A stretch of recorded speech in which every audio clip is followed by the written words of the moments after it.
Hola, buen día. Buen día, ingeniero. Van a disculpar, otro día un problema, que hay un radio en un poste de mi barrio y cortó internet. ¿Hasta qué parte me escucharon, por favor? Podemos repetirlo.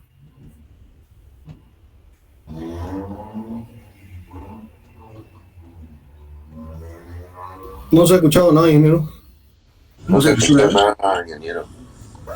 entonces lo repetiremos desde acá, por favor, que hubo un corte, o sea, hubo lluvia y cayó un rayo y resulta que la segunda vez ya que va cayendo en el poste, no, arruinó toda algunos artefactos eléctricos, que se quemó televisores, computadoras, todo. Es un estrago. Ya, entonces, pasaremos de acá de todo modo. Aquí estábamos aquí. Habíamos visto el evento de Bucina que escucharon, ¿cierto? Entonces, desde aquí empezaremos a repetiremos, por favor, para los que no escucharon. Ya. Habíamos dicho, ¿no es cierto?, que para diferentes casos, ¿no es cierto?, hay fórmulas para poder simplificar los cálculos para la distribución de presiones hacia el interior del suelo. En uno de ellos me había hablado que era el método de Boussinesq, que esta ecuación.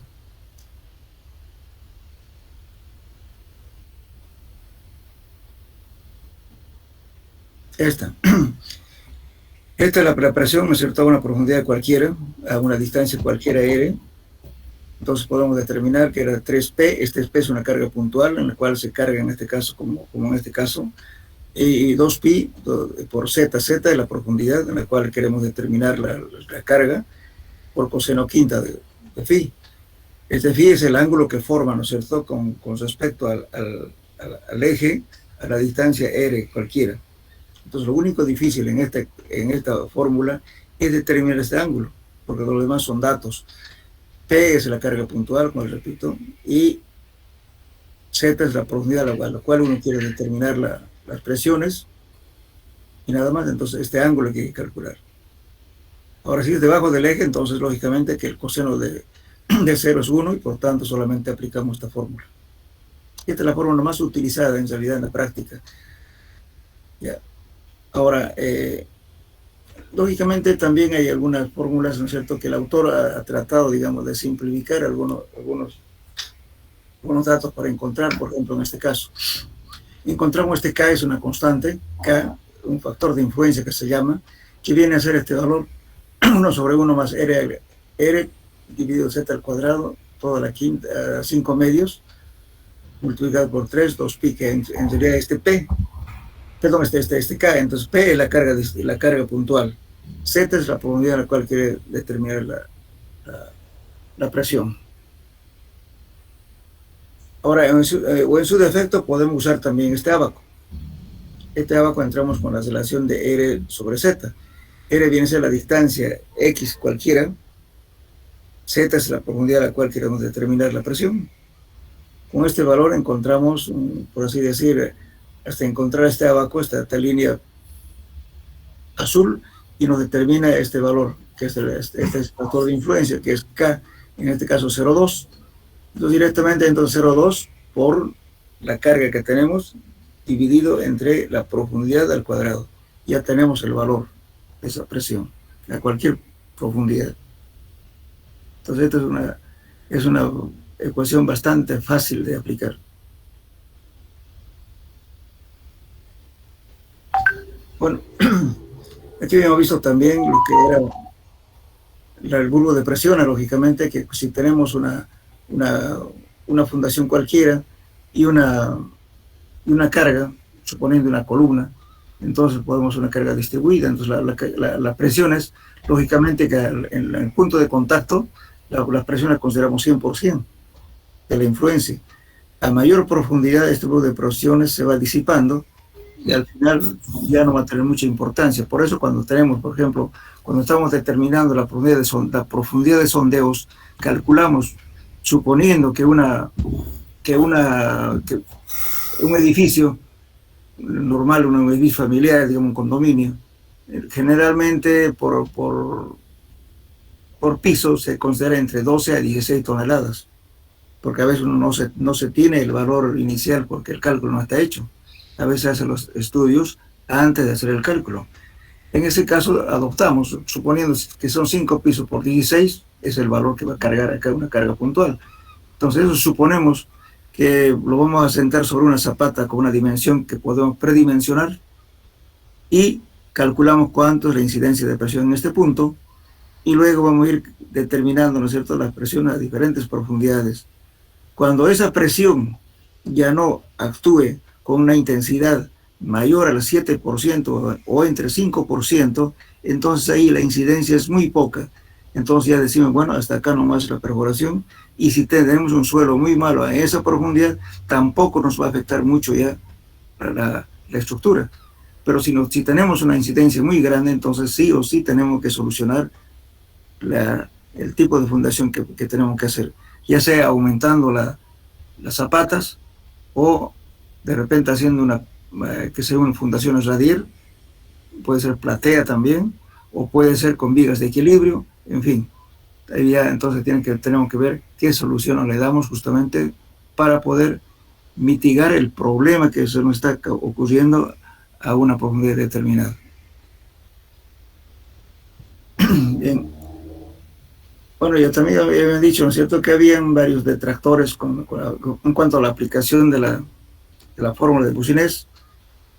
Bueno, y se planteó en realidad esta fórmula que se tenía que emplear por Fromlich, que era B por P, 2pi por z al cuadrado, coseno B más z por phi, donde B era m más 1 y m era una relación de 1 sobre el coeficiente de Poisson o de Poisson, que era este valor B que estamos calculando aquí. Entonces, para calcular B tenemos que calcular este m. M es 1 sobre 1 dividido entre el coeficiente de Poisson. Pero también estos valores se adoptan, entonces tampoco llega, digamos, a ser unos valores muy exactos, ¿no? Por eso no prosperó en realidad la utilización de esta fórmula. Se queda nomás con casi todo el mundo utiliza el método de Boussinesq. Por ejemplo, aquí para encontrar B, se dice que B es igual a 3 para suelos arcillosos y 4 para suelos arenosos. También estamos adoptando esos valores. Finalmente, bueno, entonces la fórmula de Boussinesq, como le digo, por la facilidad de utilización, lógicamente, que está idealizando al suelo para poder aplicar la fórmula. Pero hasta ahora seguimos utilizando esa fórmula. Ahora tenemos el caso de la carga distribuida a lo largo de una línea. A esa ecuación le llamamos ecuación de Melan. Entonces aquí tiene una carga distribuida linealmente, o sea, entonces estas toneladas por metro o kilos por metro.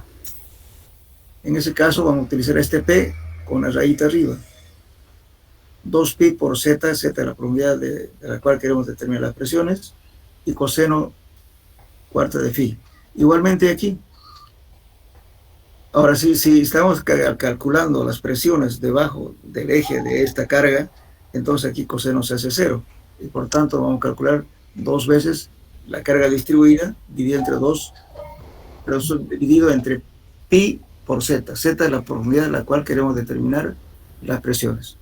Ahora, si queremos trabajar a una distancia r o una distancia horizontal, también calculamos solamente este phi y aplicamos esta fórmula. Esa es la ecuación de Melan. Después teníamos el caso para la carga distribuida en una faja, que será el de Carothers, la ecuación de Carothers. ¿Quién sería la ecuación de Carothers hasta esta ecuación? P dividido entre pi, alfa se determina mediante, en radianes, mejor dicho, no está en grados, sino en radianes. Y podemos terminar en la dirección z en x y también como el valor decisivamente xz. Entonces, estas ecuaciones van a llegar a ser esto. La ecuación general es esta. Es una z cualquiera, lógicamente que aquí el problema es encontrar el ángulo, que estamos determinando una distancia cualquiera. Entonces, ese ángulo lo expresamos en radianes y aplicamos esta fórmula. Aquí vemos el esquema, como ven, está la carga distribuida y es el ancho B. Siempre estamos utilizando, ¿no es cierto? No estamos hablando en este caso de una estructura circular, estamos hablando en forma rectangular. Por eso siempre es aconsejable, por la mejor distribución que hay en el suelo, utilizar siempre fundaciones rectangulares. Muy rara vez se hace fundaciones cuadradas o circulares, en casos muy excepcionales. Siempre es rectangular. Entonces, acá tenemos una carga distribuida en un ancho B. Esto está en toneladas por metro cuadrado. Ahora, también podemos utilizar este ábaco, este cuadro. Lo mismo aquí, como decía, ¿no es cierto? El problema es encontrar los ángulos. Pero, ahora, si está en el eje, lógicamente este valor va a ser 0. Y por tanto, directamente va a ser multiplicado. La presión va a ser P dividido entre pi por 1. Entonces acá tenemos, por ejemplo, este cuadrito es bastante útil. Hacemos aquí, le ponemos la profundidad Z en función de B. Supongamos que la profundidad de Z sea, digamos, 6 metros y este ancho sea 2. Entonces, ¿cuántas veces B va a ser? 3 veces B. Entonces ahí estaríamos. Lógico, los valores que no existen aquí se interpolan. Entonces todo lo ponemos en función de B. Y con ese valor encontramos directamente este sigma Z. ¿Qué va a ser acá? Este coeficiente que viene aquí multiplicado por la carga. Directamente nos da la presión a la profundidad cualquiera que queramos determinar.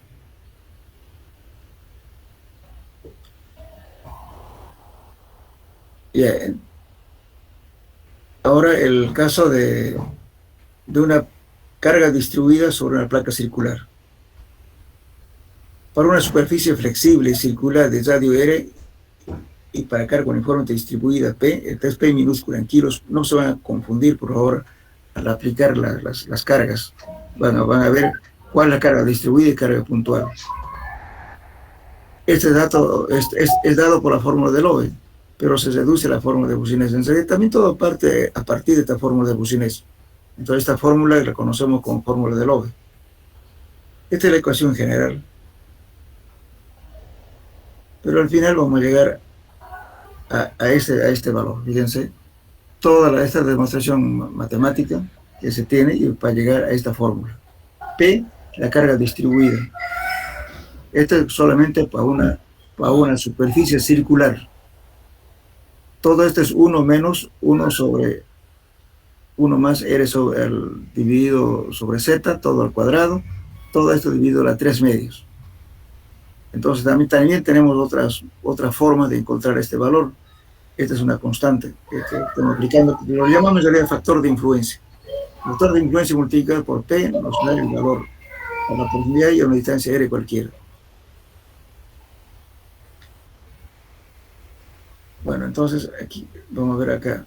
Por ejemplo, entonces en este caso, si queremos calcular por esta fórmula, utilizamos este factor K que llamamos, ¿no es cierto? Podemos encontrar con esta ecuación, pero también están tabulados, fíjense. Podemos utilizar este cuadro o este abaco, cualquiera de los dos. O si quieren, utilizan la fórmula. Ahora, para utilizar esta tabla utilizamos simplemente la relación de R sobre Z. R viene a ser el radio del círculo, dividido entre la profundidad a la cual uno quiere calcular. Eso nos da el factor de influencia I. Esto le estamos llamando I, todo esto. Entonces, de ese modo encontramos un valor cualquiera, supongamos que sea 2, directamente ser 2 por la carga distribuida nos da la presión. La profundidad cualquiera y una distancia X cualquiera. Ahora, si queremos, lógicamente, si tuviéramos valores intermedios entre 2.5 y 3, entonces se hace interpolación. Para todos los valores que no están acá, entonces se interpola y ese valor que se toma como factor I. Ahora, lo otro sería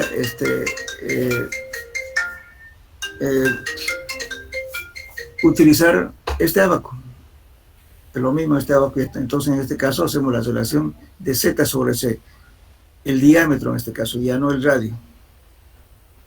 Y calculamos Z sobre D. Supongamos que nos hubiera dado un valor, qué sé yo, digamos, de 1.5. Esta relación.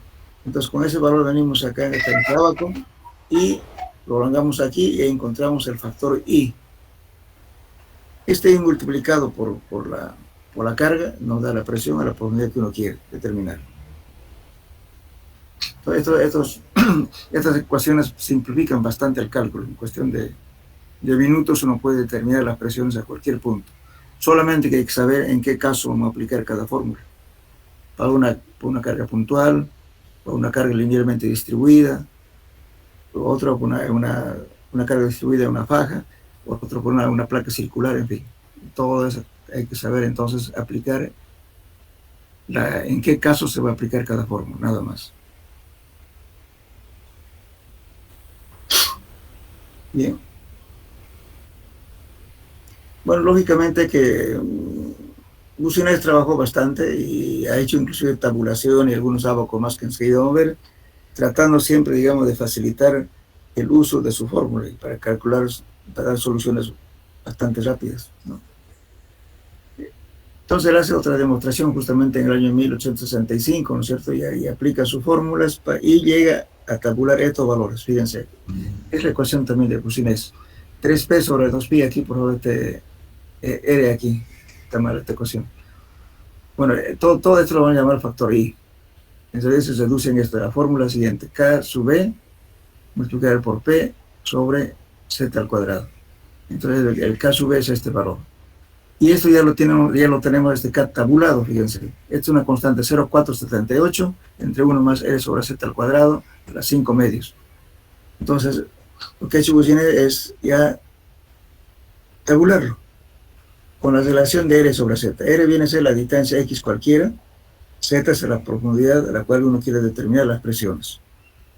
Entonces, una vez en la tabla se le encuentra ese valor, supongamos que nos dé un 0.06, entonces el K sub B va a ser 0.4723, directamente es este valor de acá.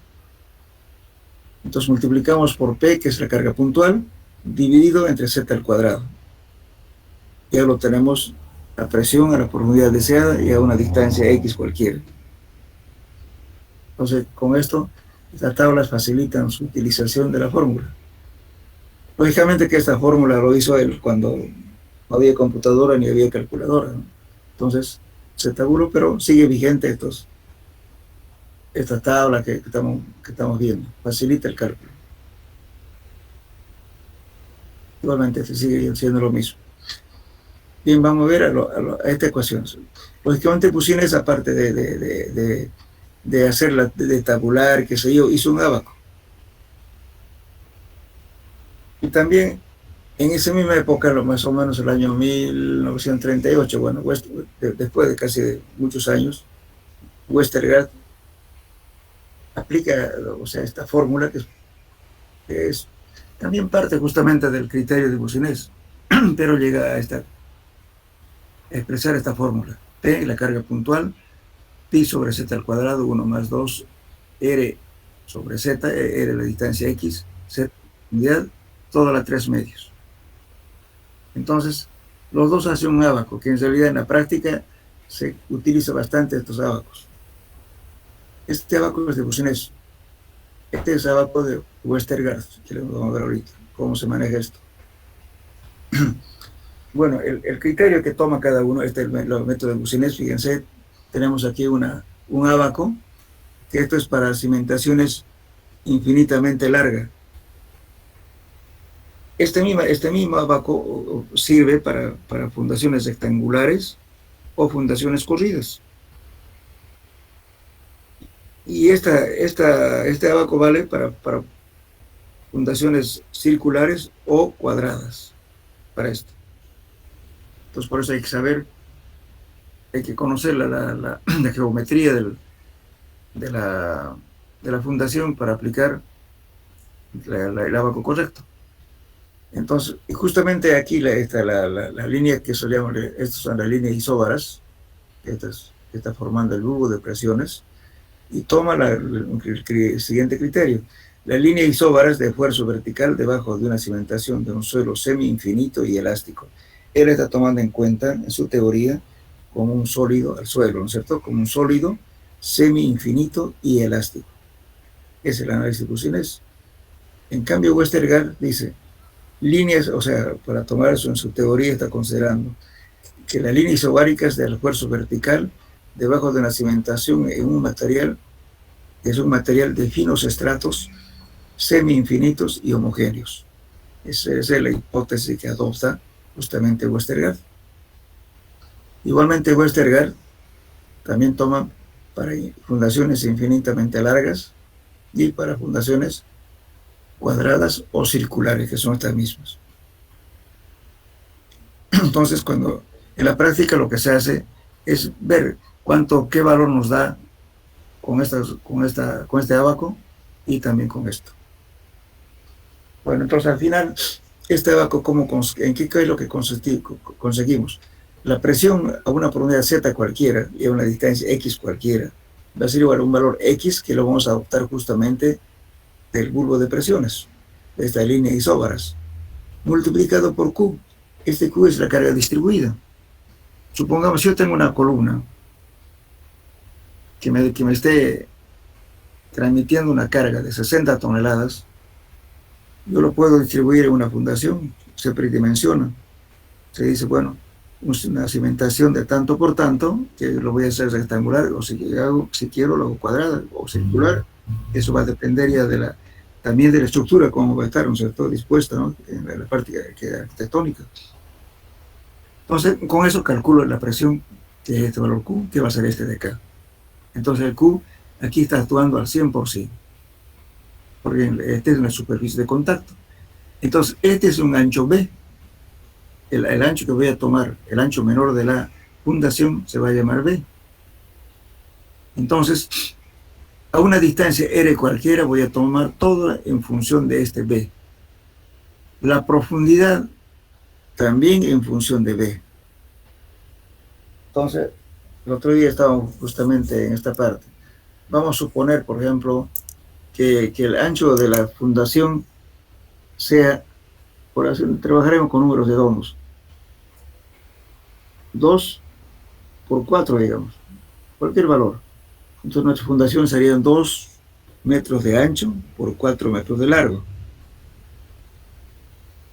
Lógicamente estamos hablando de dimensiones grandes, pero es un valor cualquiera, simplemente para que vean cómo se aplica este abaco. Entonces B para nosotros va a valer 2. Entonces el ancho B vale 2.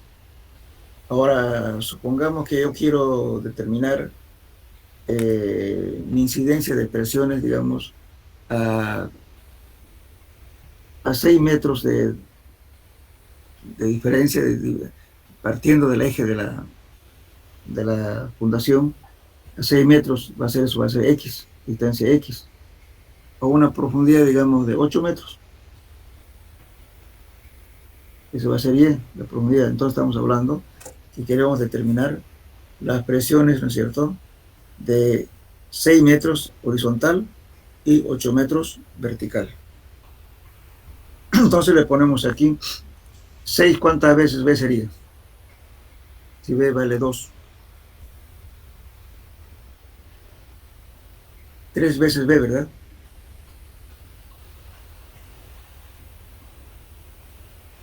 Hola, ¿me escuchan?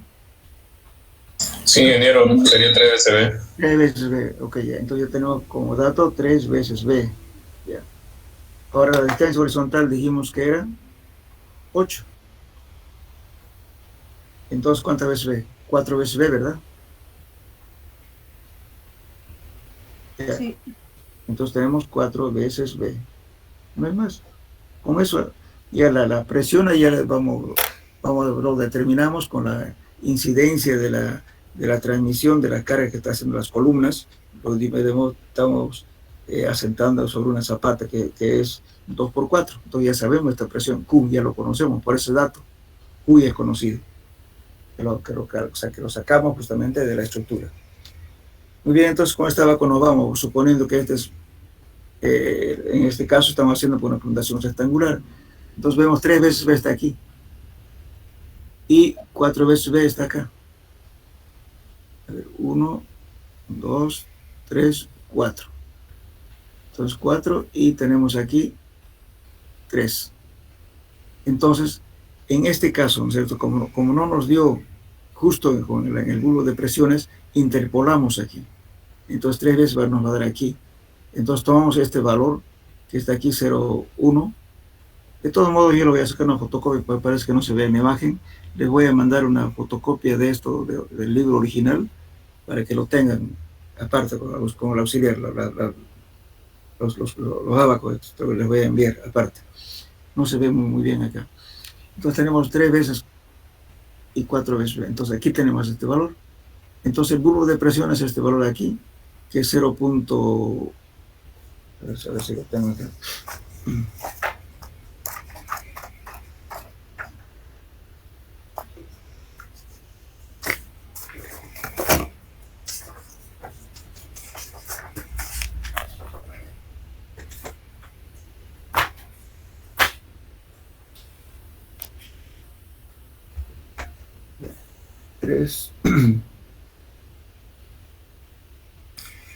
Ya, entonces este valor 3, este es aquí tenemos 3 veces y 4 veces aquí.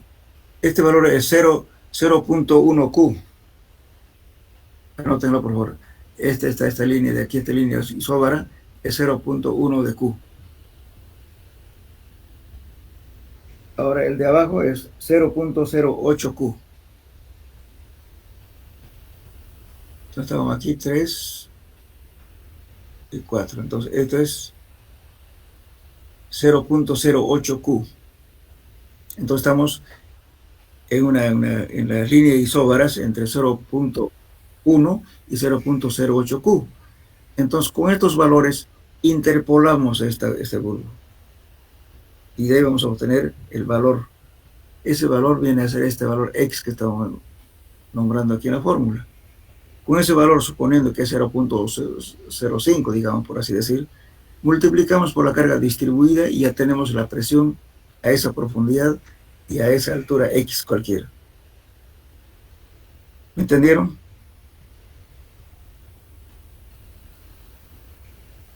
Ingeniero. Sí. El asunto es simplemente interpolar.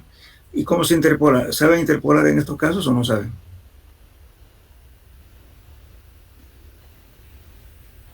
Hola. Por una regla de 3. Ustedes dicen, por ejemplo, ciertos valores van a ver esta distancia tanto, vale, de tanto a tanto, saben la diferencia, ¿verdad? Entonces, ustedes vienen un valor, digamos, que soy un intermedio que va a ver aquí, ese valor vale X. Entonces van a hacer una regla de 3, van a calcular justamente este valor de aquí. Van a imaginarse de que la línea está viniendo por acá. Ese es el valor que van a adoptar, ponen aquí, que es X. Y la carga ya lo saben ustedes, que es la carga distribuida. Entonces directamente les va a dar ese valor Q. Una simple interpolación usando la regla de 3. Nada más.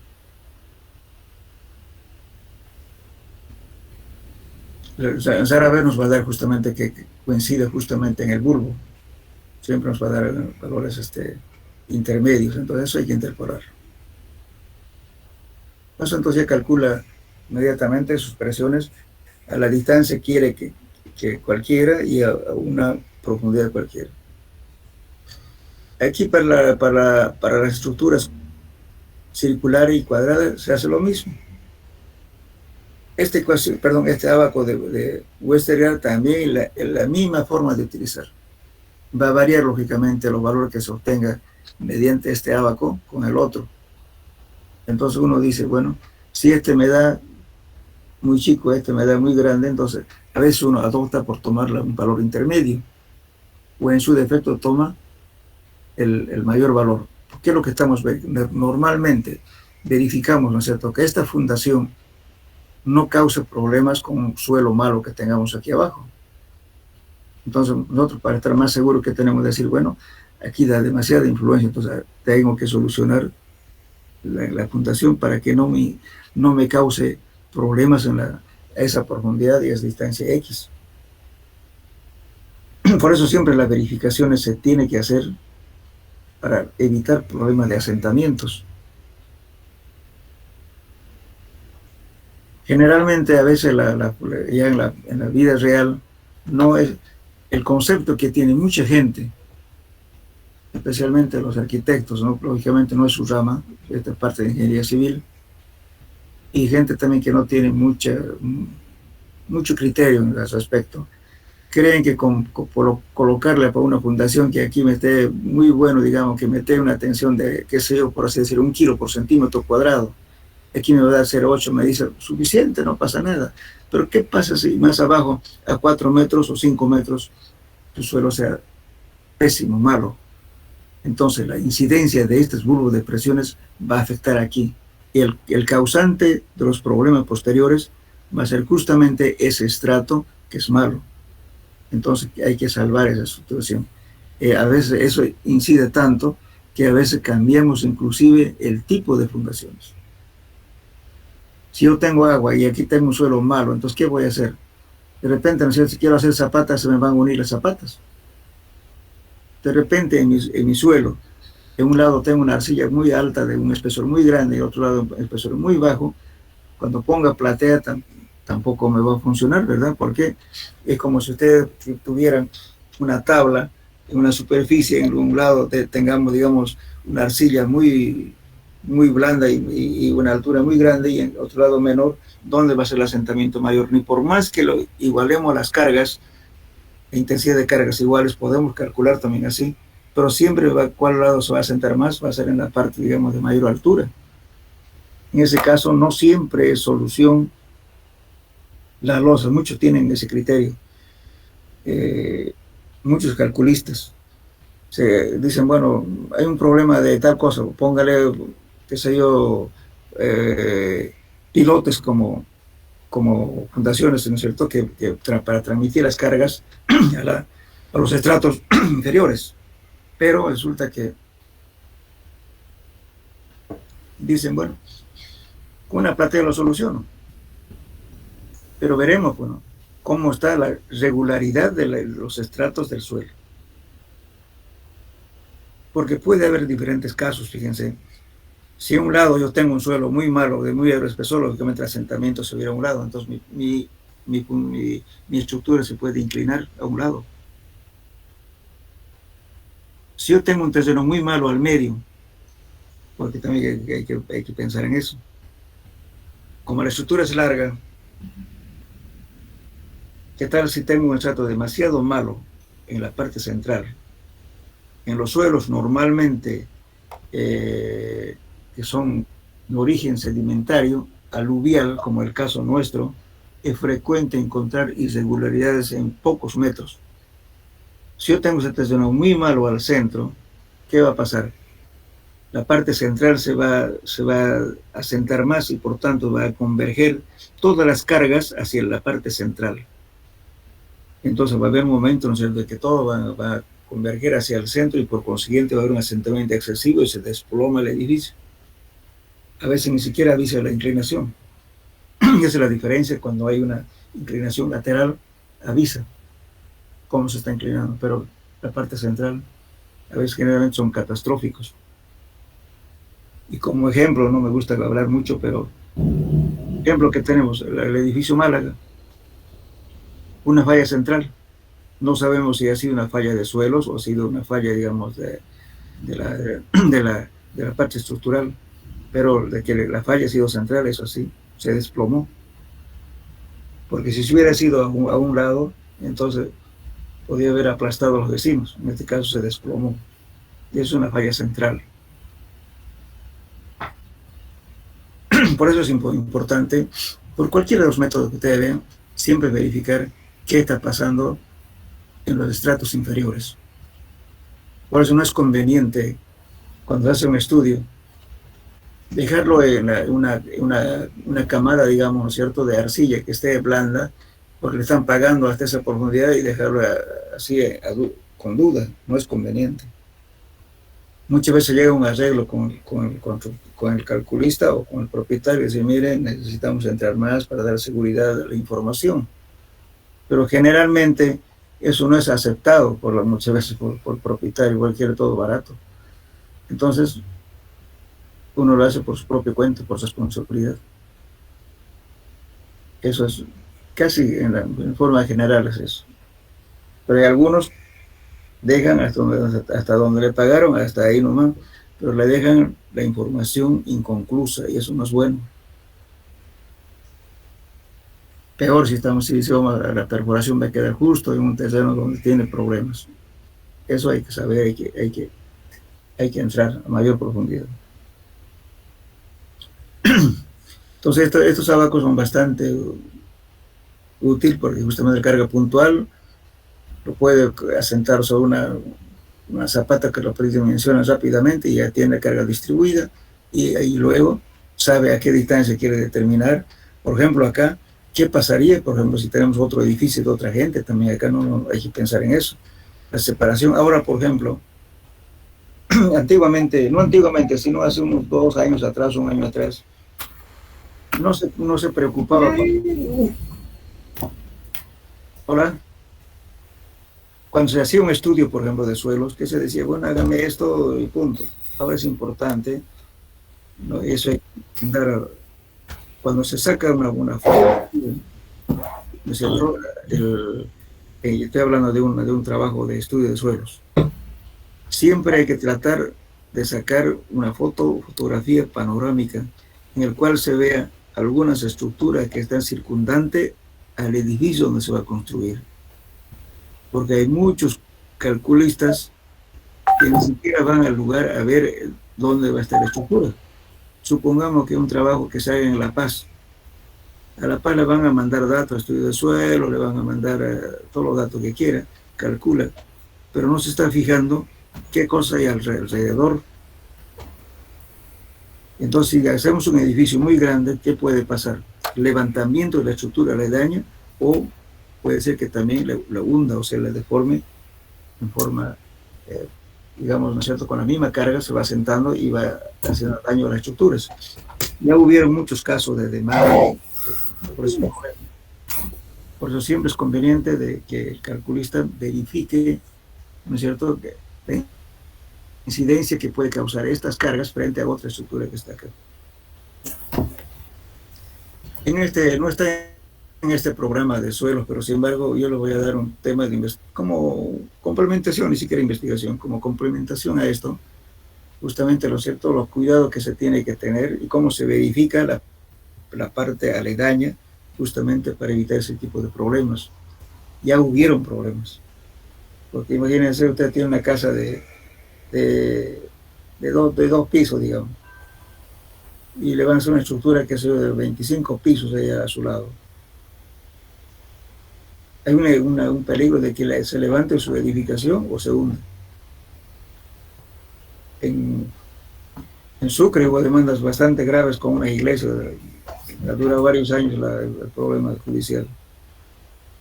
Ese tipo de cuidados hay que tener siempre cuando quiero que podamos afectar las partes laterales. Por eso, en las imágenes que se saca cuando se hace un trabajo de geotecnia, hay que sacar una fotografía panorámica, que vea, si el calculista no conoce el lugar, pero por lo menos que vean fotos, que hay casos, que cositas ahí al lado de donde se va a hacer la estructura.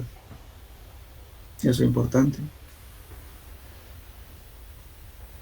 Bien. ¿Está claro hasta aquí o alguna pregunta? Una pregunta, ingeniero. Sí.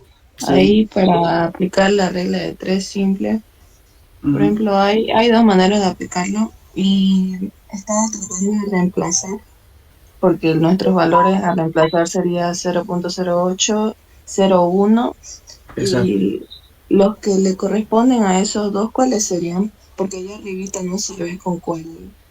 Ya, por ejemplo, usted dice, ¿no es cierto? Usted mide la distancia de separación que está entre uno y otro bulbo, ¿no es cierto?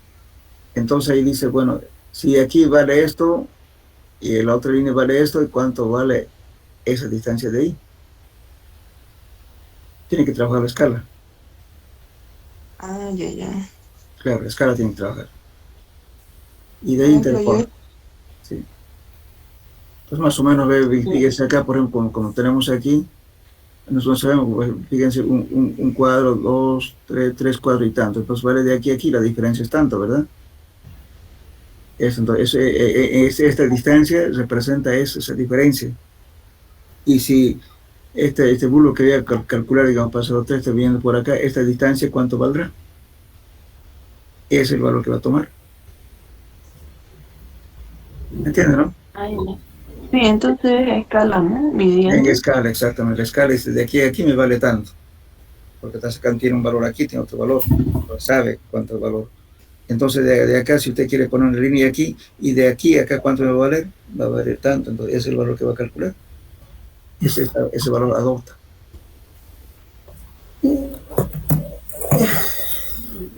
Listo, gracias. Ya.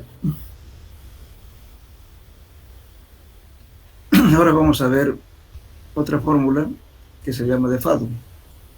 Generalmente este se usa en terraplenes, en otro tipo de estructuras.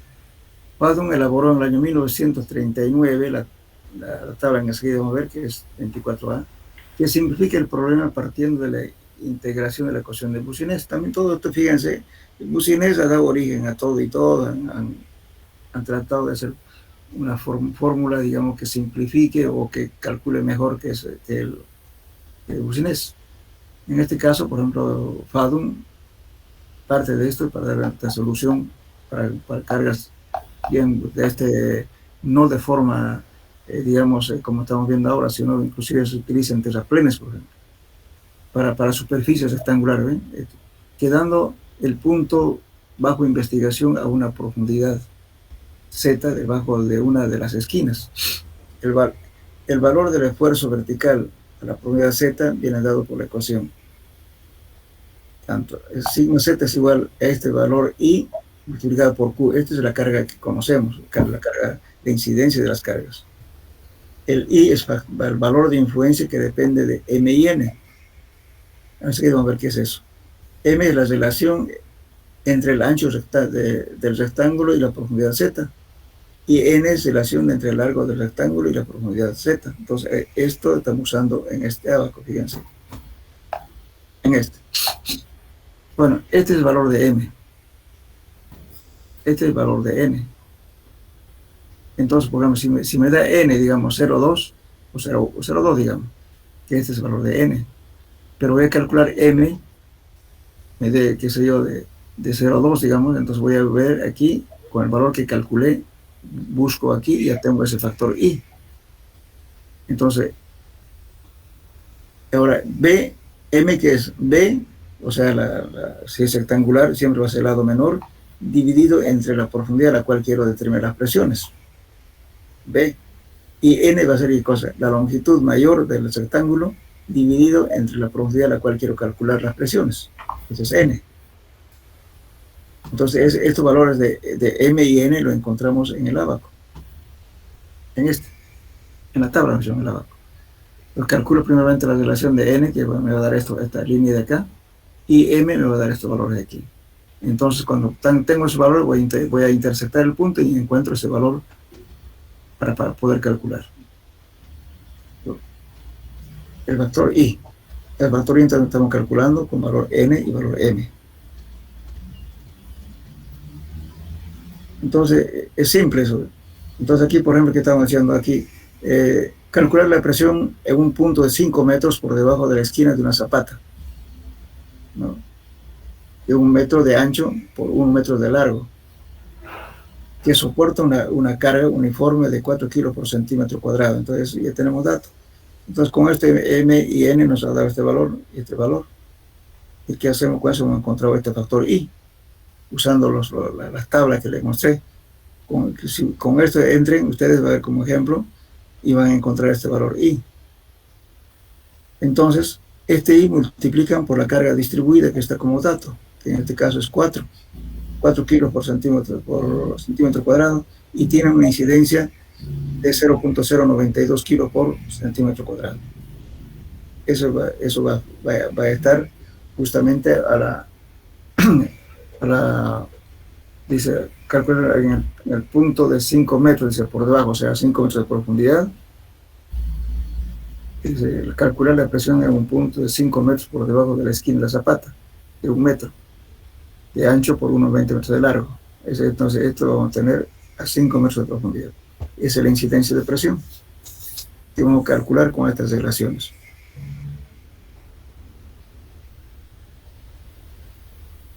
Es el método de Fadum.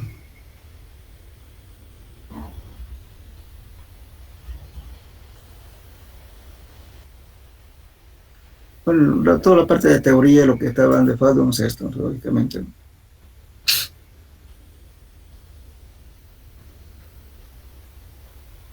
Ahora, hay otro método, que este es un método gráfico, que se llama la carta de Neumann o método Neumann.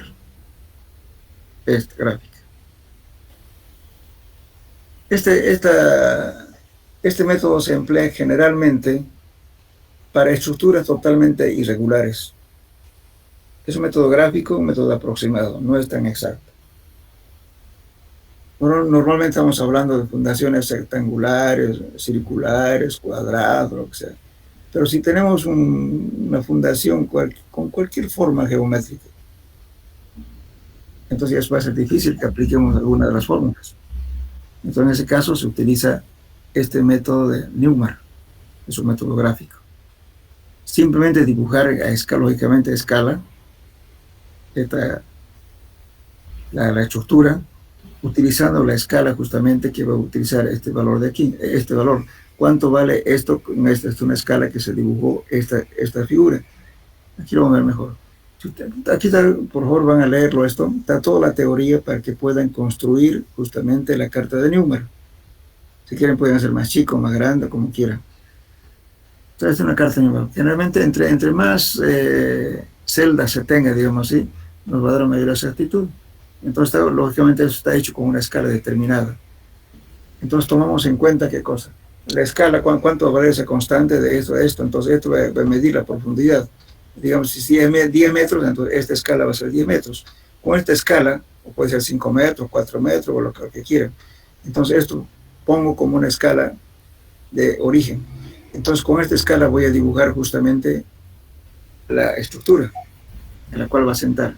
Entonces, al punto donde quiero determinar, eso va a coincidir con este eje, con el centro de la figura. Supongamos que en este edificio que quiero, digamos, a 5 metros, 6 metros, entonces buscaré, lo dibujo esto, ¿no es cierto? Y pongo el valor que yo quiero determinar, z, como decir, a una distancia x tanto. Entonces, hago coincidir ese punto aquí en el eje. Y luego, lo pongo esto. En este caso, la carta de Neumann, o sea, lo dibujamos la carta de Neumann a una escala que veamos conveniente y lo tenemos en un papel. A ese papel se lo pone justamente un papel transparente que sea visible. Ese papel transparente se lo dibuja esta carta de Neumann. Entonces, ¿qué hago yo?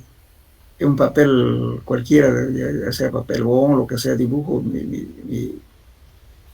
mi figura y lo encima de esa figura le voy a poner el papel transparente que está dibujado la escala de Newman, o sea, la carta de Newman. Y con eso entonces voy a hacer coincidir y voy a tener,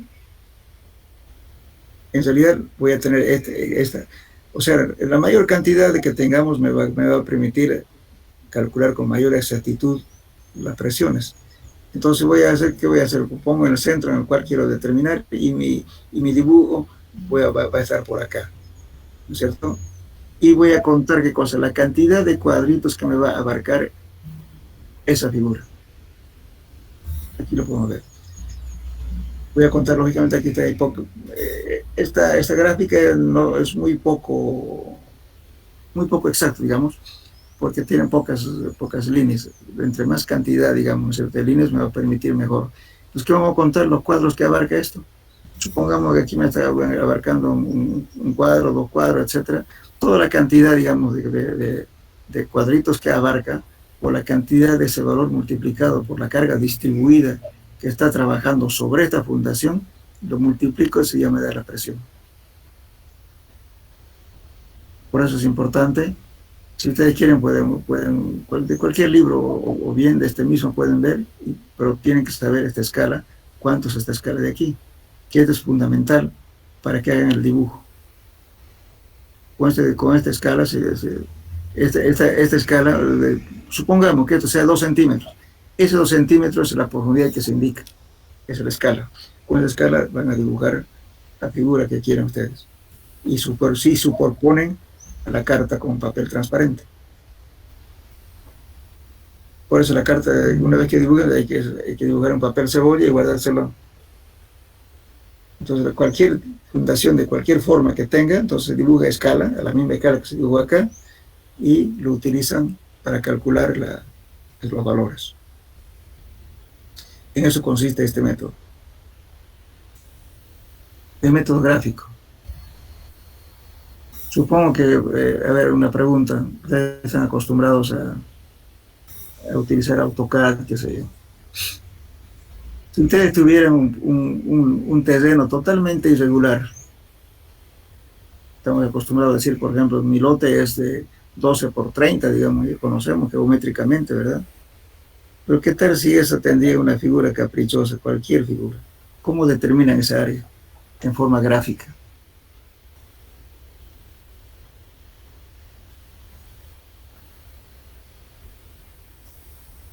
¿Me entendieron la pregunta?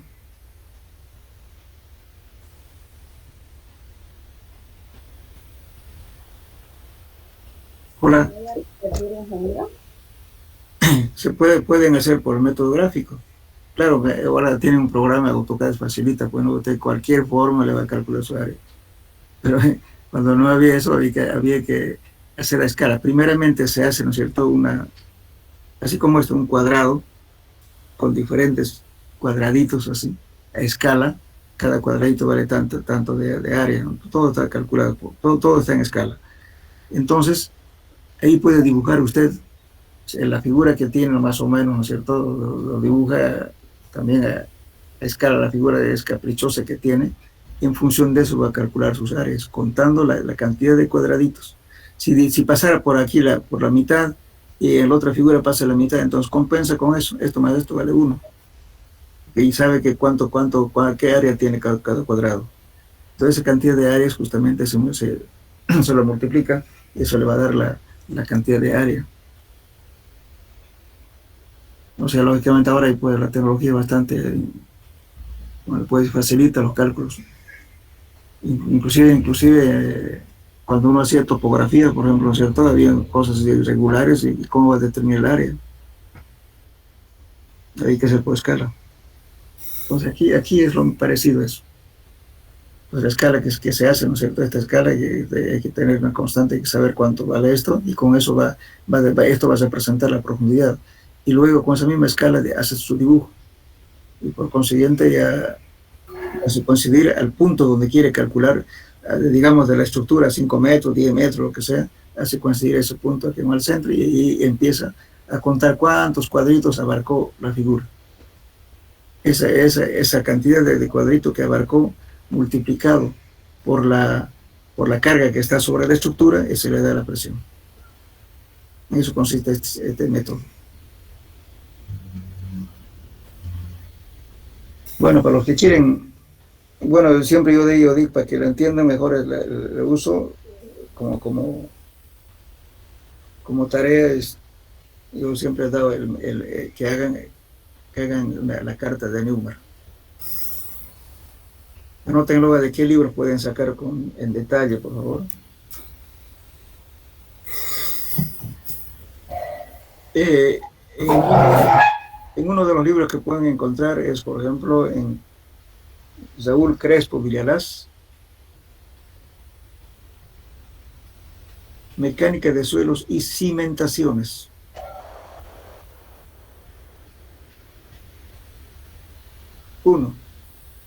Otro libro, es un poco más antiguo.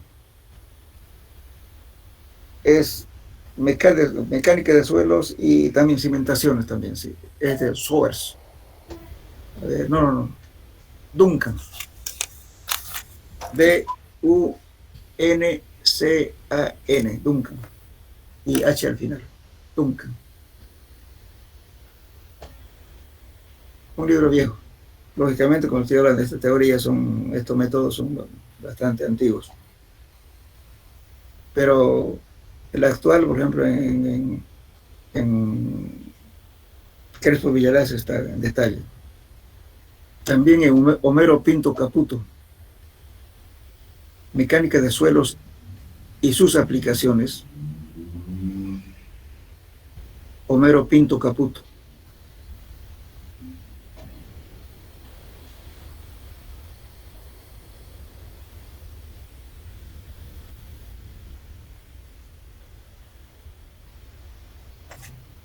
Ya. Háganlo, por favor, para que practiquen, por favor, y como parte de su... Me lo adjuntan como... Cuando les dé el cuestionario, esta pregunta, me lo ponen al final, la carta, y pueden tener ustedes, si alguna vez lo ocupan, para calcular en cualquier fundación irregular, para eso sirve esto.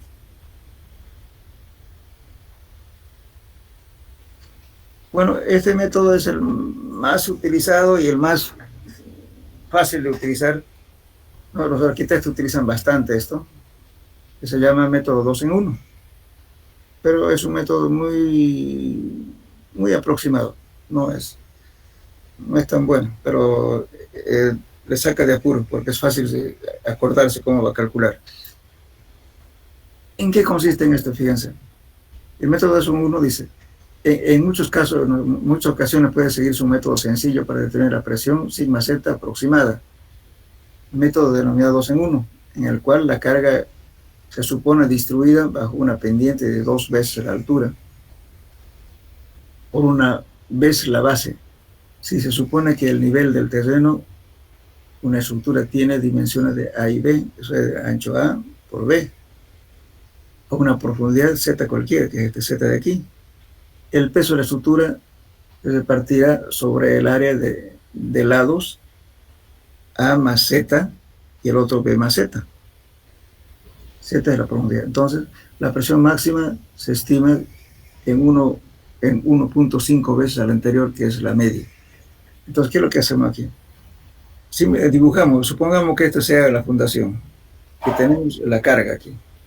Bien, queremos calcular una distancia Z cualquiera de profundidad, ¿no? Pero esto no estamos calculando, digamos, esto siempre se pone que la carga sea centrada acá. P, una carga puntual. Entonces dibujo, ¿no es cierto? Hago un dibujo de esta forma, ¿no es cierto? Voy a dibujar acá, la base va a ser A, que va a ser este lado de aquí, de la fundación, y Z es la profundidad. Entonces abajo, para formar esta pirámide que hago aquí, va a ser A más Z. Este va a ser B más Z. ¿Listo? Inclusive no necesitamos ni siquiera dibujar. Fíjense a un lado, ¿qué hago? Sigma Z va a ser igual a P, que es la carga distribuida, dividido entre A, que es la fundación A, del lado A, más Z. Todo eso multiplicado, porque estamos suponiendo que es rectangular, es B más Z. Z es la profundidad. Y listo. Entonces P sobre esto le va a dar directamente la expresión. Es bien sencillo. El área de repartición de dicha carga, significa aquí la carga total, ¿no es cierto?, es 2.400 toneladas. Yo puedo tener una carga puntual cualquiera y lo divido, pues en este caso estamos haciendo, ¿no es cierto?, estamos tomando una dimensión, entonces me da 2.400 toneladas.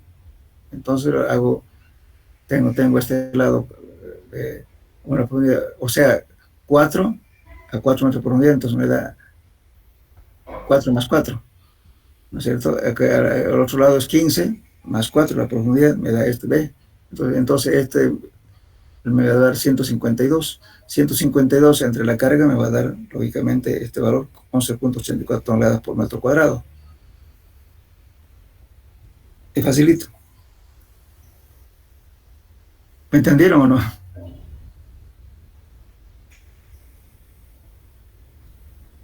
Hola. No necesitan ni siquiera dibujar. Simplemente suponen ustedes, o sea, si ustedes tienen, supónganse esto. Una columna, le van a decir usted más o menos cuánto de columna. A veces uno no sabe los datos iniciales porque los cálculos, después de que hagan el estudio de suelos, recién hacen los cálculos muchas veces. Entonces no se sabe el estado de carga, de cuánto va a dar su columna. Entonces por lo menos se toma un valor aproximado. Entonces dice, bueno, en este caso voy a tener una incidencia, qué sé yo, de 50 toneladas, digamos, qué sé yo. Bueno, eso lo puedo poner sobre una zapata cualquiera. Yo tengo un lado A por B y quiero determinar una profundidad que sea de 5 metros. Eso va a ser Z. Entonces, directamente aplico esta fórmula. P es la carga de aquí. Entonces, esto A va a ser un lado menor más Z, que es la profundidad a la cual quiero calcular la presión, y todo eso multiplicado B, que va a ser el lado mayor, más Z, que es la profundidad. Listo. Y calculo esto. Me da directamente las presiones. En este caso nos dio 11.84 toneladas por metro cuadrado. Es el más común que se utiliza, pero como les digo, no tiene exactitud, ¿no?, como otros métodos. Pero a veces es útil porque nos da un aproximado de los valores que puede darse por esto. Que se llama método 2 en 1.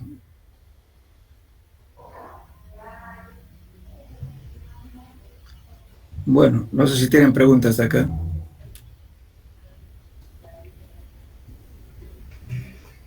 Todas estas formulitas, por favor, se las van a anotar ya para el examen.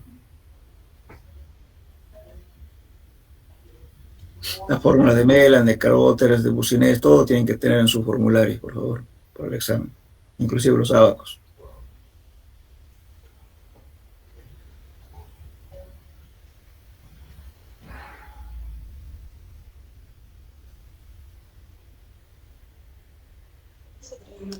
Confiable, ingeniero. ¿Alguna duda, por favor, de este tema que hemos visto, o algo que quieran que se aclare, algo? ¿Cuál sería el método más confiable, ingeniero? Mire, el método, bueno, a mi modo de ver, es no más el método de Boussinesq y de Westergaard. Eso ábaco que ve es bastante confiable. Y no se complica mucho tampoco, es fácil de utilizar.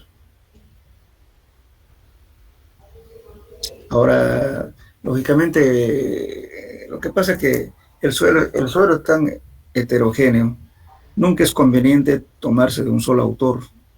Siempre es conveniente sacar de dos valores. Uno le va a dar siempre más que el otro. Entonces, usted tome un valor intermedio de ese valor, o si no, tómese el máximo valor. ¿Qué es lo que pretendemos en una estructura? Darle seguridad. Si usted es muy optimista, va a decir, va a tomar un valor más chico, pero ¿qué pasa si le ocurre lo contrario? ¿No es cierto? Entonces, en la estructura siempre hay que tratar de ser un poco pesimista. No irnos a los valores. Muchas veces dicen, bueno, la tensión admisible del suelo es, digamos, que sé yo, 1 kilo por centímetro cuadrado. Pero un tipo dice, bueno, y eso es frecuente. El calculista le llama a uno cuando le dice, bueno, ingeniero, resulta que yo necesito, para solucionar el problema que tengo acá, que me dé una tensión de 1.5. Pero puede tomar, pero está en contra de seguridad, porque resulta que los valores que se toman las tensiones admisibles, que generalmente son factores de 2, y para encontrar la capacidad de carga Terzaghi toma 3. Entonces los coeficientes de seguridad son altos. Pero no quiere decir eso que va a trabajar con el último, ¿se da cuenta? Se está exponiendo a un peligro, porque si yo lo deduzco mucho, bueno, puede pasar cualquier cosa. En realidad, ¿qué significa admisible? La admisible significa, ¿no es cierto?, que ese suelo va a soportar sin causar ningún problema, ¿no es cierto?, con ese valor. Pero si ya arriesga, se está quitando lo admisible, entonces quiere decir ya está poniéndose un poco de riesgo. Ese es el tema, ¿no? Porque hay muchas cosas, por ejemplo, que ustedes seguramente van a tropezar en su vida profesional. Por ejemplo, dicen muchos calculistas, y también por la crisis económica debe ser seguramente, caen a veces en las redes, pues, ¿no es cierto?, del propietario. ¿El propietario quién es? No es técnico, no es ingeniero, no es arquitecto, pero es el que hace plata. Y como hace plata, pues no se cuida su centavo lo mínimo, entonces siempre mejor si se lo trabajan gratis. Por ejemplo, otro día me pasa lo siguiente, ¿no?, que me dice, era un edificio que se estaban haciendo casi 18 niveles, creo que era. Y yo le digo, esta es la cantidad mínima de perforación, la profundidad mínima, y la cantidad de pozos, esto es lo mínimo. No puede hacer así. Y me manda una nota, me dice, por favor, el dueño exige solamente hasta aquí. Entonces yo le digo, bueno, se lo hago el trabajo, pero en el informe va a indicar de que esto es solamente indicativo y que eso tiene que hacer verificación durante la etapa constructiva. Y el estudio de suelo, lógicamente, presenta a los dos ingenieros. Ahí se lo observaron porque dijeron, bueno, aquí dice esto. Después, bueno, el tipo dice, bueno, ¿sabe qué? Y además ese edificio ya estaba hecho con pilotes a mayores profundidades, qué sé yo. Entonces digo, bueno, me dice, quisiera ampliar, me dice, la información, pero si uno ponía esa pequeña observación, seguramente que podían echarme la culpa a mí o a cualquier persona. Dice, ¿por qué no hizo? Cuando hay desgracias, ¿qué hacen? ¿Por qué no hizo? ¿Por qué no sugirió como profesional? Ahora, si ellos exigen, hay que ponerle una aclaración que fue por orden de tal persona, por solicitud netamente de ellos. Entonces uno, para cuidarse la espalda, hay que decir, señor, yo pedí esto, pero sin embargo no quisieron. Entonces se recomienda, entonces no lo está diciendo haga esto, sino se dice que se verifique, porque hay mucha gente que es así. Por ejemplo, cuando se estaba haciendo el puente, el viaducto de Cotoca, conocen la carretera Cotoca, ¿no es cierto?, donde pasa el tren. Bueno, vinieron unos tipos de La Paz, me dicen, bueno, hagamos un estudio de suelo a 8 metros de profundidad, pero ¿cómo van a hacer a 8 metros de profundidad a un viaducto donde hay alto volumen de tráfico? Y al final no le hice el trabajo. Después estaban equivocados ellos, después agarraron otra empresa, ¿no es cierto? Bueno, entonces la empresa era un poco más profesional, digamos, en ese sentido. Entonces hizo un nuevo estudio con ellos, hicimos el estudio, hicimos pilotajes a más de 18 metros de profundidad, que eso debería ser para ese tipo de puente. No es porque uno quiere hacer una cosa por sacar la plata del cliente, no es así. Si dicen mucho, preferir no hacerlo. Porque después cuando falla que le está pasando, la están demandando o está lleno de testigos. Hay que cuidarse con eso. Bien. ¿Alguna pregunta más, jóvenes? Para pasar a otro capítulo.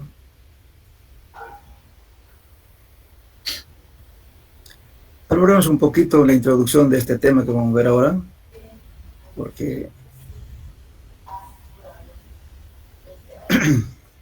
vamos a hablar ahora de la capacidad de carga de las cimentaciones. Bueno, aquí en este párrafo lo que vamos a leer es justamente lo que uno tiene que hacer. La carencia y una inadecuada evaluación de datos sobre las características físicas y constitución del suelo sobre el cual se pretende construir una estructura ha sido causa de que al construir una obra se presenten sorpresas, gastos extraordinarios que no estaban previstos, que si bien podían haber sido evitados mediante un estudio de suelos antes de la construcción, lo que en algunos casos estos imprevistos lleva al fracaso de la culminación de una obra. Eso hemos hablado en suelo 1, si se acuerdan. Generalmente ocurre eso. Por ejemplo, ¿no es cierto?, la pavimentación de la ciudad. No estamos criticando a los colegas, pero se hace ese tipo de cosas. Una perforación cada esquina, cada 100 metros. Tomar densidades cada 100 metros. Es una aberración. No puede ser eso. Porque a no ser que sepamos que geológicamente la zona de estudio sea totalmente uniforme, regular, entonces sí, tal vez. Pero en este caso no, como la región no da para eso. Hay que entre menor distancia de pozo a pozo es mejor, tenemos mejores datos. Entonces, al final de cuentas, hubo tantos cambios en la construcción de una avenida, digamos, que al final faltó la plata. Como faltó la plata, ¿qué hacen? No le hacen los cordones, no le hacen la señalización, bueno, y después aparece, ¿no es cierto?, la crítica de los periodistas, de la población, que se lo han robado la plata porque no han hecho esto, no han terminado, pero no ha sido eso, sino ha sido otra cosa de fondo, que en realidad se ha metido plata en algo que no estaba previsto, porque por una mala obra, por un mal estudio que se ha hecho. Generalmente ocurre igualmente en las edificaciones. Muchas veces cuando ya pasa un problema están haciendo otra cosa adicional que no estaba previsto. Pues por eso es importante, ¿no es cierto? Un estudio generalmente no representa ni el 1 ni 2% de una estructura que cueste millones. Pero sin embargo hay esa tendencia de evitar este tipo que es más importante. Y justamente tampoco no necesitamos pues estudios de, qué sé yo, como de una nave de extraterrestre, ¿no? Simplemente con los datos bien hechos nos dan pautas suficientes para tomar decisiones en la estructura, en la cimentación especialmente. No necesitamos ir a una cosa demasiado sofisticada tampoco, pero a veces ni eso hacemos.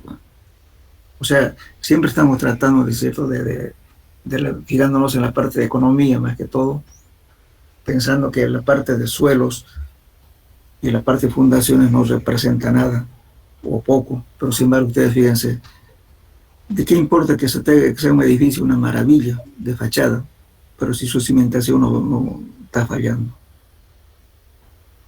Es lo principal. Por eso los suelos hay que tenerlo muy en cuenta, no hay que ser muy optimista en las recomendaciones, en las cosas que uno haga.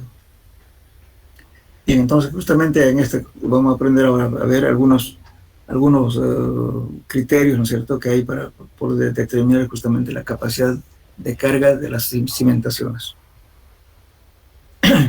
Bueno, vamos a leer un poco más acá, porque a pesar que ya lo hemos dicho, pero sin embargo, conocido es el hecho, dice, de que cuando una estructura se asienta en forma desigual, se provocan en la misma deformaciones que ocasionan grietas que pueden ser perjudiciales. Esas deformaciones que le llamamos deformaciones diferenciales. Si la estructura se asentara con la misma intensidad se asienta la estructura, pero no está causando grietas. Pero en ese caso no. En cambio, cuando tenemos un suelo diferente de un punto al otro punto, estamos causando una deformaciones diferenciales. ¿Y eso en qué afecta? En aparecer grietas, fisuras. Si es consolidación, eso va a ser un proceso durante años. Cada año le va a estar molestando el cliente, ¿no es cierto?, que tiene este problema y que tiene este problema. No se acaba el problema. Ahora, si es un suelo granular, tal vez va a haber un problema, pero se acaba. ¿Por qué? Porque el asentamiento de ese suelo es rápido.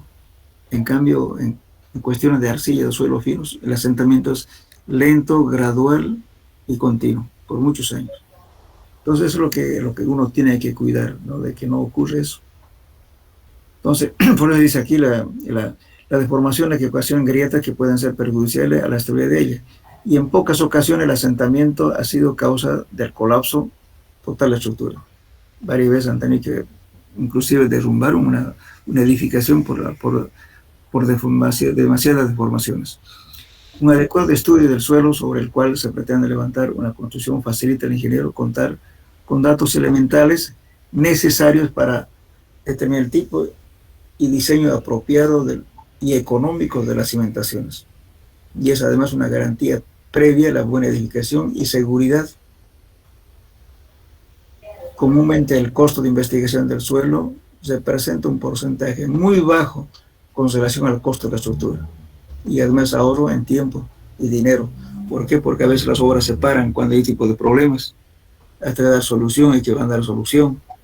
A veces pasan meses, o a veces paralizan un año. Entonces, este tipo de cosas, ¿no es cierto?, que vienen con efectos colaterales también. Bien, entonces, lógicamente que esto, Terzaghi fue, digamos, la persona que más, como lo puede decir, trató de dar soluciones a este tipo de problemas. Entonces aquí vamos a ver, lo que quiero que entiendan esto. Fíjense, capacidad de carga de las cimentaciones. Miren esto. La carga admisible en una cimentación es aquella. Escuchen bien esto.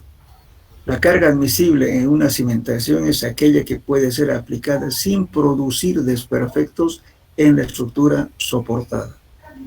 Esa es la admisible. Si usted está ya alterando de lo admisible, entonces ya está corriendo riesgo. Teniendo además un margen de seguridad, dado que el llamado coeficiente de seguridad adoptado. Por eso los coeficientes de seguridad son bastante altos. Terzaghi adopta 3. La carga admisible no depende únicamente del terreno, sino también de la cimentación. Características de la estructura y del coeficiente de seguridad que se adopte para cada caso particular.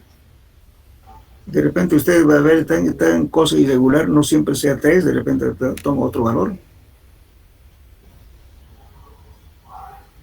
Bueno, entonces, justamente sobre esto lo que vamos a ver ahora, el comportamiento del suelo, ¿no es cierto?, lo que plantea Terzaghi. Por experiencia y observaciones relativas al comportamiento de las cimentaciones, se ha visto que la falla por capacidad de carga de las mismas ocurre como producto de una rotura por corte del suelo, de desplante de la cimentación en la estructura. Aquí son 3 los tipos, ¿no es cierto?, de fallas que pueden ocurrir debajo de las cimentaciones. Uno, que es falla por corte general. La falla por corte general se da en el caso, ¿no es cierto?, de que los suelos son compactos, arcillas rígidas. El suelo soporta, como ven aquí, fíjense, esta deformación versus presión. Entonces estamos viendo aquí un suelo rígido que soporta grandes cargas, pero rompe violentamente. No avisa casi el momento de rotura. Las fallas por punzonamiento son las fallas, ¿no es cierto?, que está intermedio entre la falla por corte general y la falla por corte local. Y la falla por corte local generalmente ocurre en arcillas que son blandas o arenas también blandas, ¿no? O sea, con poca resistencia. En ese caso, la deformación es mayor, pero su capacidad de soporte es menor, que sería esta curva. Entonces, estas tres fallas ocurren: falla por corte general, falla por funcionamiento y falla por corte local. Es lo que dice Terzaghi. Entonces, los asentamientos lógicamente van a ser grandes. Por ejemplo, en este caso, fíjense, el asentamiento es grande, pero rompe violentamente porque la carga es bastante grande. En cambio, este no. Entonces, las fallas, por ejemplo, la falla por corte general, se caracteriza por la presencia de una superficie de deslizamiento continua dentro del terreno que se inicia en el borde de la cimentación y que avanza hasta la superficie del terreno, como en este caso de aquí. Entonces, podemos ver, por ejemplo, la falla por punzonamiento, que en realidad es bastante difícil determinar esta falla por punzonamiento, ¿no? Dice, se caracteriza por un movimiento vertical de la cimentación mediante la compresión del suelo inmediatamente debajo de ella, que es esta de aquí, que es la falla por punzonamiento. Y esta gráfica se da justamente para una falla por corte general. Como ven, aquí tenemos esta parte, se llama conveadura. Si yo tengo una estructura como esta pesada, me puede causar este problema. Aquí tengo un levantamiento del suelo, es como un colchón, fíjense, el suelo es como un colchón. ¿Qué pasa? Fíjense, párense sobre un colchón. A la parte aledaña, ¿no es cierto?, va a haber protuberancia, como en este caso. Algunos suelos pueden ser excesivos, entonces estructuras livianas que están en esta parte van a ser afectadas por eso. Entonces dice, por ejemplo, se caracteriza por un movimiento vertical en la cimentación mediante la compresión del suelo inmediatamente debajo de ella. La rotura del suelo se presenta por corte alrededor de la cimentación y casi no se observan movimientos de a la cimentación, manteniéndose el equilibrio tanto vertical como el horizontal de la misma. Entonces esto es falla por punzonamiento. Esto es por falla por corte general. Ahora, la falla por corte local se presenta una transición entre los dos, entre este y este. Pues tiene características tanto del tipo de falla por corte general como de punzonamiento. Entonces, esta es la falla por corte local. Es intermedio entre la falla general y la falla por punzonamiento. Es de la falla local. Entonces, lógicamente que el problema es difícil determinar cuándo se da cada caso. Lógicamente nosotros decimos, ¿no es cierto?, que un suelo rígido, un suelo preconsolidado, lógicamente va a soportar grandes cargas. Ahí va a ocurrir una falla por corte general. En cambio, si son suelos, digamos, ¿no es cierto?, que son relativamente blandos, de poca resistencia, eso va a ser por corte local. Por eso es importante saber eso, porque cuando utilicemos algunos coeficientes, por ejemplo, para calcular tanto el ángulo de fricción interna, la cohesión, todos hay que tomar en cuenta estos valores, en qué rango estamos. Bueno, la cosa que para poder determinar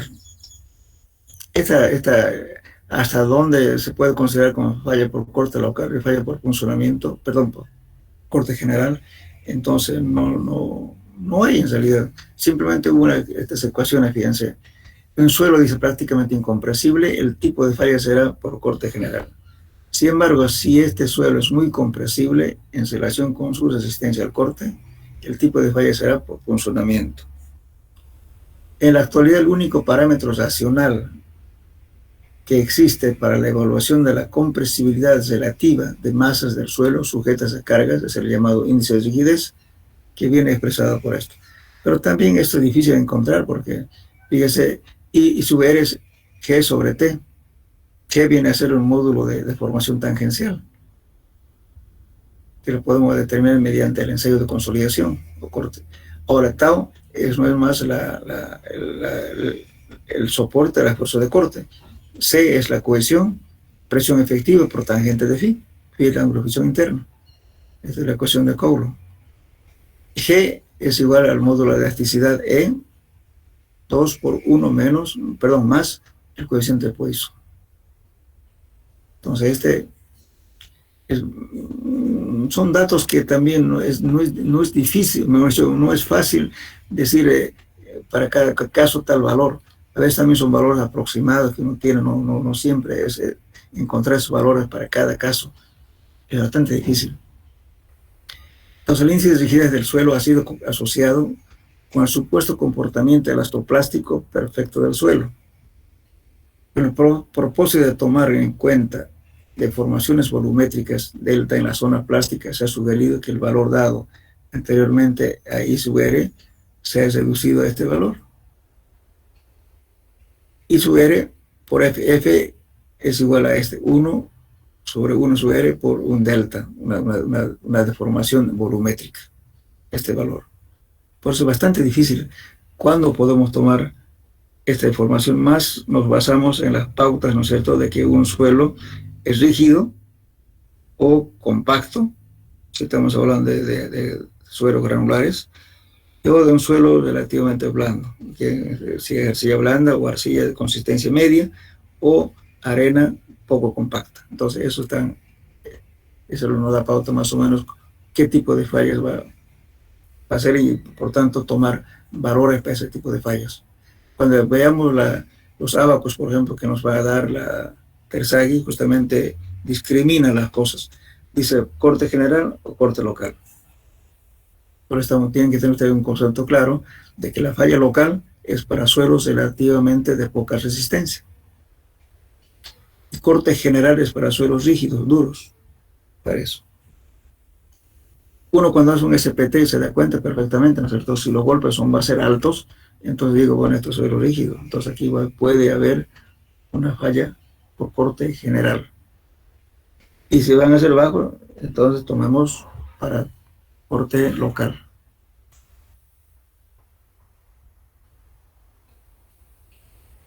Por ejemplo, aquí dice, ¿no es cierto? Si un alto valor de I sub R, el índice de rigidez mayor a los 50, indica que de manera definitiva que el suelo es incompresible. ¿Sí? ¿Cuál es la diferencia entre corte general y corte local? Ya no vamos a ver esta gráfica. Fíjense, estamos diciendo, ¿cierto? Falla por corte general, se presenta esta curva, que es justamente para arenas densas, quiere decir compactas, y arcillas rígidas, duras. Entonces nos va a dar este tipo de falla. Miren, resiste mucho, pero rompe violentamente. Es igual, si comparamos con el acero, por ejemplo, de construcción es de alta resistencia, ¿verdad? El acero corrugado.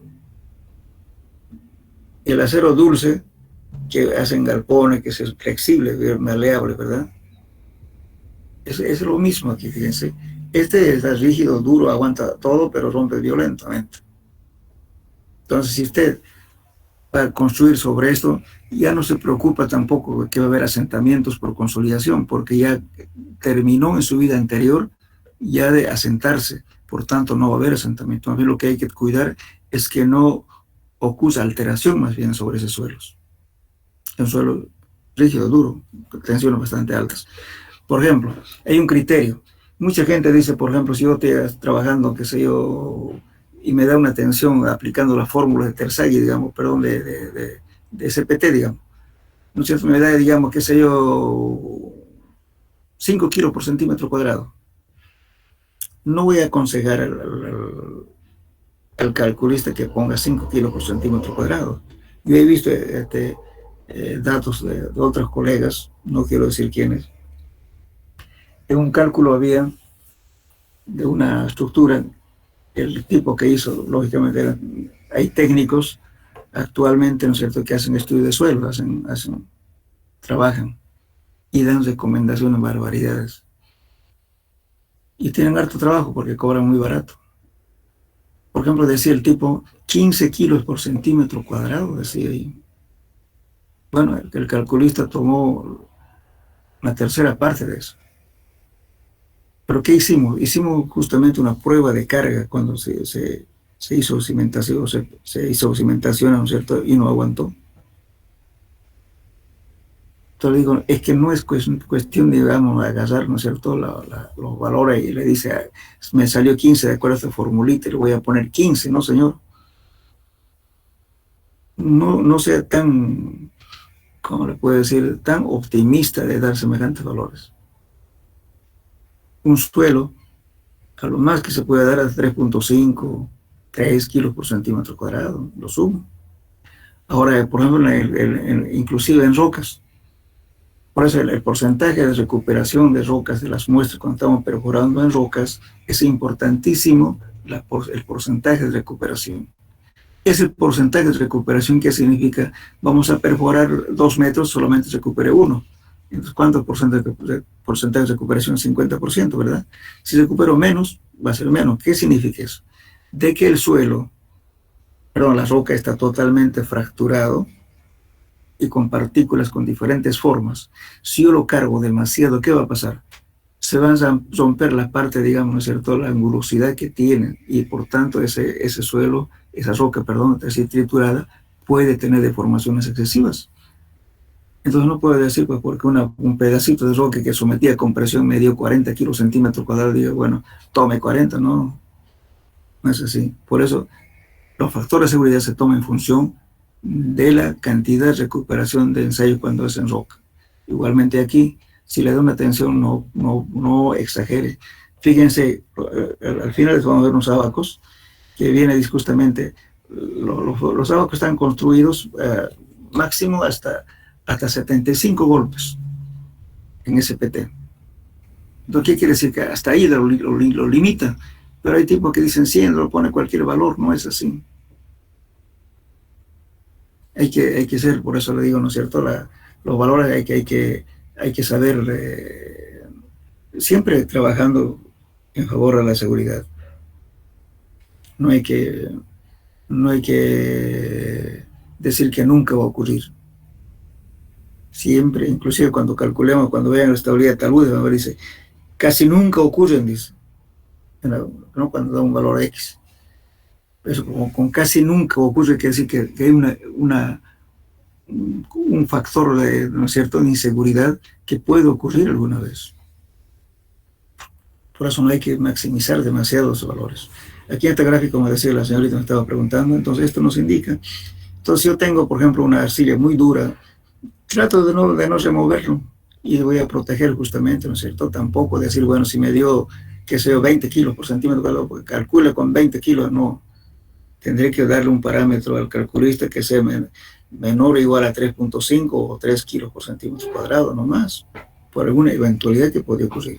¿Quién le dice de que con el tiempo, ¿no es cierto?, como supongamos que una zapata, se hace la excavación, entonces esa excavación donde pone la zapata, ¿qué es? Un depósito de agua, porque va a llover y la infiltración, ¿a dónde va a entrar? Al agujero que han hecho, por más que esté con zapata. Entonces humedece. Esa humedad, lógicamente, con el transcurso del tiempo, va a ir afectando, porque la estructura tampoco está totalmente estático, porque está sometido justamente al efecto del viento, tiene pequeños movimientos. Entonces, de repente, que esa deformación, debido a la fluctuación de humedades, puede afectar a largo plazo y dañar la estructura. No es decir que nunca se va a mover. Eso hay que pensar siempre en eso, ¿no? Siempre no ser, digamos, tan como exagerar en seguridad. No hay que ser muy optimista. Bueno, la falla por corte local es esta. Lógicamente, por ahí ese problema, digamos, de saber cómo se comporta un corte por funcionamiento no se ha hecho en la gráfica, porque es un valor intermedio entre el corte general y corte local.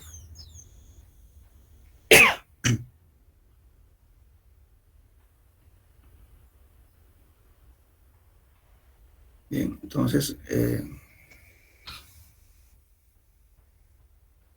pues como decía, bueno, aquí cuando el índice de rigidez de mayor de 250 dice que es un suelo incompresible, quiere decir que eso que ha soportado sobrecargas muy grandes en su vida geológica y por tanto no tiene asentamiento. mientras que un valor pequeño de ISUR, por ejemplo 10, indica el suelo es relativamente compresible. ¿Qué quiere decir compresible? Que se puede deformar. Estamos hablando de compresibilidad, o sea, estamos hablando no de la, ¿cómo le puedo decir? Le estamos hablando aquí de las deformaciones, que se puede comprimir, que se puede disminuir, o sea, una deformación volumétrica. Y en el suelo siempre existe una deformación volumétrica, por eso estamos hablando de compresible. El cálculo de la capacidad de carga límite de la falla de cimentación sustituye un problema de equilibrio elastoplástico.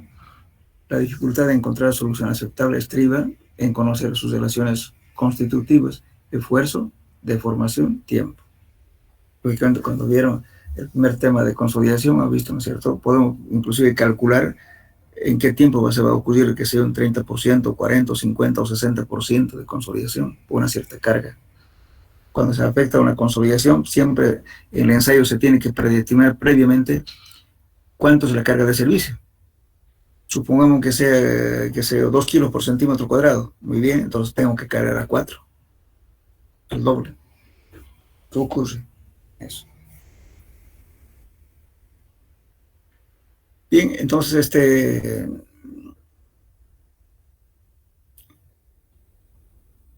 la próxima clase vamos a ver ya lo que es justamente la capacidad de carga de las cimentaciones y vamos a ver los diferentes criterios que hay para esto. Por favor, vayan tomando nota, ¿no es cierto? Pues, la fórmula especialmente para su examen, porque el examen va a ser presencial. Por favor, hagan su formulario correspondiente y también complementen su formulario de suelo 1. Se utiliza para determinar alguna cosa que en suelo 2. Bueno, dejaremos acá para la próxima clase, porque tengo entendido que ustedes tienen clase a veces en la universidad, no les va a dar tiempo de ir, están de repente en su casa. Quedamos aquí, jóvenes, hasta la próxima clase. Hasta luego. Hasta luego, ingeniero. Hasta luego. Hasta luego, ingeniero. Hasta luego.